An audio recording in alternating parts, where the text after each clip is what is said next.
Bonjour. L'éveil à sa vraie nature, l'éveil à ce que nous sommes vraiment, l'éveil à notre vraie présence, n'est pas quelque chose de compliqué ni de difficile, c'est même extrêmement simple, c'est la chose la plus simple qui soit, puisque nous sommes présents. Il ne s'agit pas de créer une autre présence, il ne s'agit pas de fabriquer une présence, il s'agit juste de remarquer ce qui est déjà là, c'est-à-dire cette présence, notre présence. Alors, pourquoi faut-il remarquer ce qui est déjà là? Parce que, en fait, nous sommes distraits. Nous sommes un peu distraits, peut-être même beaucoup distraits. Nous sommes inattentifs. Et donc, cette présence que nous sommes, cette présence qui est évidente, eh bien, nous la limitons à quelque chose de très petit. En fait, nous identifions notre présence, la présence, nous l'identifions à un corps. À ce corps, par exemple, pour moi, je peux l'identifier à ce corps, à ce visage. Et si je m'identifie à un corps et à un visage, eh bien, je me vis alors comme une chose. Vous voyez cette chose, ce corps qui apparaît derrière une autre chose. Donc, je suis une chose, alors, dans une pièce, comme un objet, dans un monde d'objets. Donc, si j'identifie ce que je suis à une chose, je me prends pour une chose petite, une chose vraiment très petite, hein, toute petite chose sur la Terre qui est même une très petite chose dans l'espace. Donc je me vis comme un petit objet, et en plus limité dans le temps, qui est apparu un jour et qui va disparaître un jour. Bon. Eh bien, Ah oui, et d'ailleurs à propos, pour cette limitation, il y a un indice qui ne trompe pas, c'est qu'on se donne une taille. Oui, par exemple, on va dire, moi je mesure 1m85. Hein, c'est ce qui a marqué sur mon passeport, 1m85. Je mesure 1m85, donc ça veut bien... On attribue la taille, 1m85, au jeu, c'est-à-dire au véritable sujet. Or, 1m85, c'est en fait la taille du corps. Donc, si je dis je mesure 1m85, eh bien, je donne à la présence les attributs du corps, si vous voulez. De même, si je dis je pèse 75 kg, j'attribue les caractéristiques du corps, 80 à 75 kg, à la personne, à la présence, si vous voulez. Et donc constamment, nous faisons cette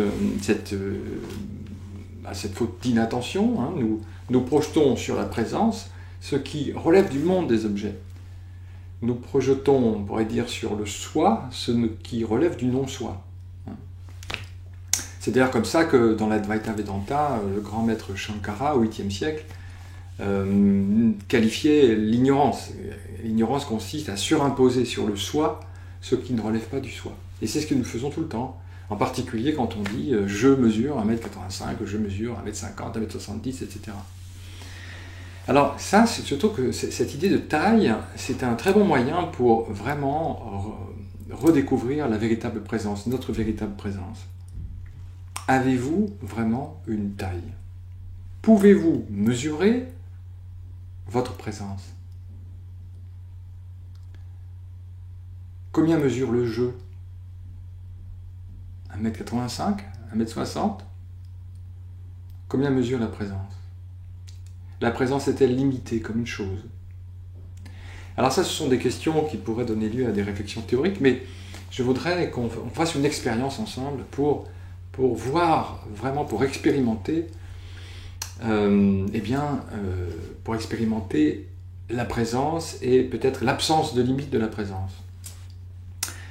Donc je vais vous inviter, si vous voulez bien, à fermer les yeux dans un instant, et on va faire un petit exercice, qui est un exercice que me faisait faire Douglas Harding, le philosophe Douglas Harding, dans les ateliers, un exercice que j'aime beaucoup, qui s'appelle les yeux fermés. Alors on va faire juste une partie de l'exercice, justement sur la question de la taille.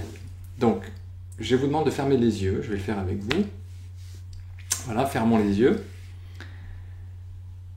Et là, dans l'instant présent, évidemment, les formes et les couleurs ont provisoirement disparu, mais tout n'a pas disparu. Il reste des sons, le son de ma voix, le son peut-être de l'environnement. Il reste aussi des sensations, et on va s'intéresser à elles dans un instant. Donc il y a des sensations, ça n'a pas disparu. Il y a peut-être des pensées, peut-être des émotions. Et puis surtout, il y a la présence, il y a vous, votre présence, essentielle, hein, sans laquelle il n'y aurait rien, sans laquelle rien ne serait perçu. Pour qu'il y ait un son, il faut qu'il y ait une présence qui perçoive le son. Pour qu'il y ait une sensation, il faut qu'il y ait une présence qui perçoive les sensations. Donc, cette présence, elle est essentielle. Alors, mais bon, cette présence, on est parfois inattentif, je trouve. Donc, je vais vous poser quelques questions sur cette présence et je vous demande d'y répondre pour vous-même, en silence, et vraiment à partir de l'expérience de l'instant présent. Donc, laissez la mémoire de côté autant que possible, laissez l'imagination aussi de côté, et revenons à l'instant présent. Donc, dans l'instant présent, est-ce que vous avez l'impression d'être enfermé dans un corps? Avez-vous l'impression d'être enfermé dans une sorte de sac de peau qui vous limite? Avez-vous l'impression d'être coincé dans vos sensations, limité par elles? Alors il y a des sensations, regardons-les, prêtons attention à nos sensations, faisons un peu le tour des sensations. Pas besoin de les nommer, pas besoin de dire sensation de pied, de dos, de fesses, de bras, non. Juste, on prend note de la sensation. Donc incontestablement, il y a des sensations. Mais est-ce que ces sensations vous enferment dans un sac à forme humaine?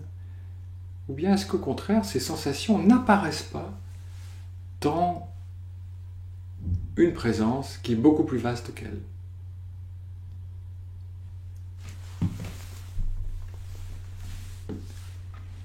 Prêtons attention à une sensation en particulier, une qui se fait plus ressentir que les autres. Très bien, vous lui prêtez attention, parfait. Est-ce qu'elle a une forme, cette sensation? Est-ce que vous diriez qu'elle est carrée, rectangulaire, ou plutôt sans forme définie? Est-ce qu'elle a des bords? Est-ce qu'elle est elle-même limitée? Ou bien est-ce que la sensation n'est pas plutôt une sorte de vibration finalement assez indéfinie? Et est-ce que vous êtes dans la sensation? Ou est-ce qu'au contraire, c'est plutôt la sensation qui apparaît dans votre présence, dans ce qu'on pourrait appeler l'espace de votre présence? Maintenant, prêtez attention à une autre sensation. Même question, est-ce que vous percevez une limite à la sensation, une forme? Et qu'est-ce qu'il y a entre les deux sensations? Qu'est-ce que vous expérimentez entre les deux sensations? Un corps physique, un corps matériel, ou plutôt de l'espace, du vide? Est-ce que les deux sensations n'apparaissent pas dans un espace vide, ou dans une présence, si vous voulez? Est-ce que ce n'est pas le cas pour toutes les sensations? Est-ce qu'elles ne sont pas simplement des phénomènes apparaissant dans un espace de présence, dans l'espace de présence que vous êtes?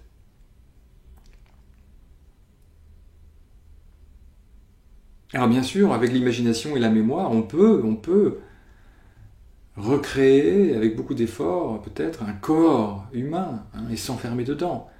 On peut faire appel à la mémoire, à l'imagination. Mais sans l'imagination, à partir de l'expérience de l'instant présent, est-ce que vraiment vous avez l'impression que ces sensations forment un corps dans lequel vous êtes enfermé? Et dès lors, je peux vous poser la question, quelle est votre taille? Alors, il y a peut-être un chiffre qui vient de la mémoire, 1m85, 1m50, 1m70, mais ça pourrait être peut-être 10 mètres, 15 mètres, 100 mètres, 1 kilomètre, 1000 kilomètres, 1 million de kilomètres, 20 centimètres, 10 centimètres. Il est très difficile, à partir de l'expérience, de donner une taille à notre présence, à la présence. En fait, je crois même que c'est impossible.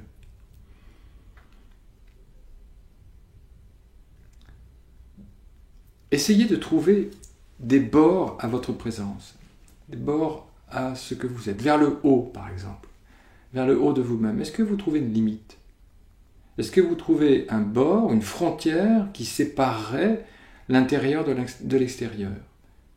Une limite, si vous voulez, à votre moi, au-delà de laquelle il y aurait le non-moi, le monde. Est-ce que vous trouvez quelque chose de ce genre vers le haut? Est-ce que votre présence s'arrête quelque part vers le haut? Ou bien au contraire, est-ce que vous faites l'expérience que votre présence continue à l'infini, qu'il n'y a jamais d'arrêt, de bord, de limite? Vers le haut, mais est-ce que ce n'est pas vrai dans toutes les directions? Cherchez une limite à gauche. Y a-t-il un endroit où vous vous arrêtez?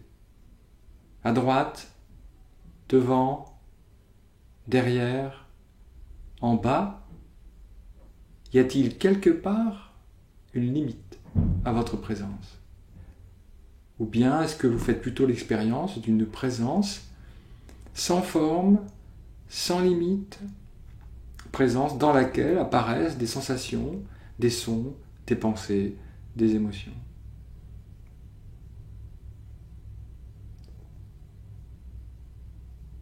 Est-ce que vous faites le moindre effort pour être cette présence sans limite et sans forme? Ou bien est-ce que c'est au contraire votre vraie nature? Est-ce qu'on ne peut pas dire que c'est comme ça que vous êtes construit? Vaste, sans limite, présence sans limite.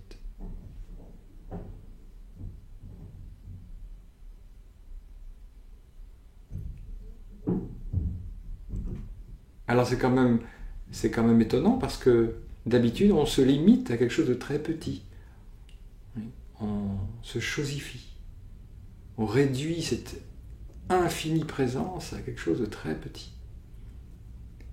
Mais dans l'instant présent, est-ce qu'on ne peut pas dire que vous faites l'expérience d'être une présence sans limite et sans forme, et présence qui est là sans effort?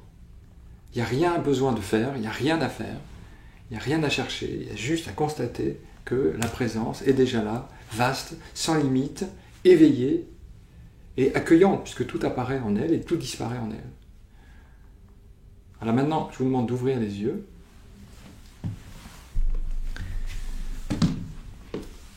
Et cet espace que nous avons découvert si facilement, en fait, si simplement les yeux fermés, eh bien nous le découvrons aussi les yeux ouverts.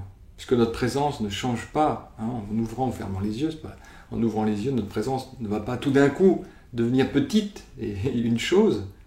Nous restons qui nous sommes, cette présence vaste. Alors, comment découvrir cette présence vaste, les yeux ouverts? Eh bien, si vous regardez dans la direction de ce à partir de quoi vous regardez, c'est-à-dire si vous regardez par là, vers ce qu'il y a au-dessus de vos épaules, que j'indique ici, si vous regardez par là, et donc pour moi, si je regarde par là, eh bien, vous devez découvrir là un grand espace transparent, clair, vide, éveillé, qui est ouvert sans aucun effort. Et dans cet espace ouvert, dans cet espace sans limite, apparaît l'écran avec José dedans, et puis le mur pour vous, et les objets de la pièce, et les sons aussi, et les pensées.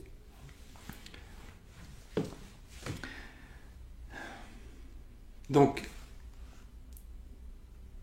l'éveil, c'est simplement revenir à cette simplicité de l'expérience et redécouvrir enfin, ce que nous sommes vraiment, cette incroyable présence.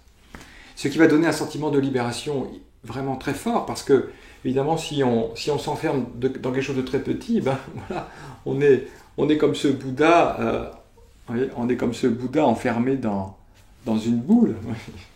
Mais en fait, en réalité, ce que nous sommes vraiment est vaste, sans limite, sans frontières, et n'est pas une chose.